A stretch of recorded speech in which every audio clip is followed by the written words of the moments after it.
అమెరికాలో మరో భారతీయ విద్యార్థి చనిపోయారు. ఎంఎస్ చేయడానికి వెళ్లిన హైదరాబాద్ యువకుడు అర్ఫాత్ మృతదేహాన్ని క్లీవ్లాండ్ పోలీసులు గుర్తించారు. ఈ మేరకు హైదరాబాద్లోని పేరెంట్స్కు న్యూయార్క్లోని భారతీయ ఎంబసీ సమాచారం అందించింది.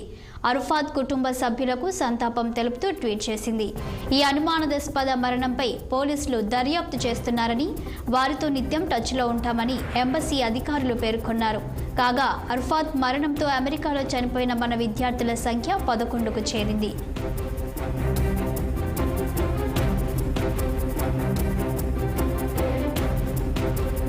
మహమ్మద్ అబ్దుల్ అర్ఫాత్ ఎంఎస్ చదివేందుకు గతేడాది అమెరికా వెళ్లాడు. ఓహియోలోని క్లీవ్లాండ్ వర్సిటీలో చేరి విద్యాభ్యాసం చేస్తున్నాడు. 3 వారాల నుంచి అర్ఫాత్ కనిపించడం లేదని, ఫోన్ కూడా చేయలేదని హైదరాబాద్లోని ఆయన తల్లిదండ్రులు పేర్కొన్నారు. తోటి విద్యార్థుల సాయంతో క్లీవ్లాండ్ పోలీసులకు ఫిర్యాదు చేసినట్లు వివరించారు. ఇటీవల తన కొడుకును కిడ్నాప్ చేశామని, $1,200 చెల్లిస్తేనే విడిచిపెడతామని బెదిరింపు కాల్ వచ్చిందని అర్ఫాత్ తండ్రి చెప్పారు.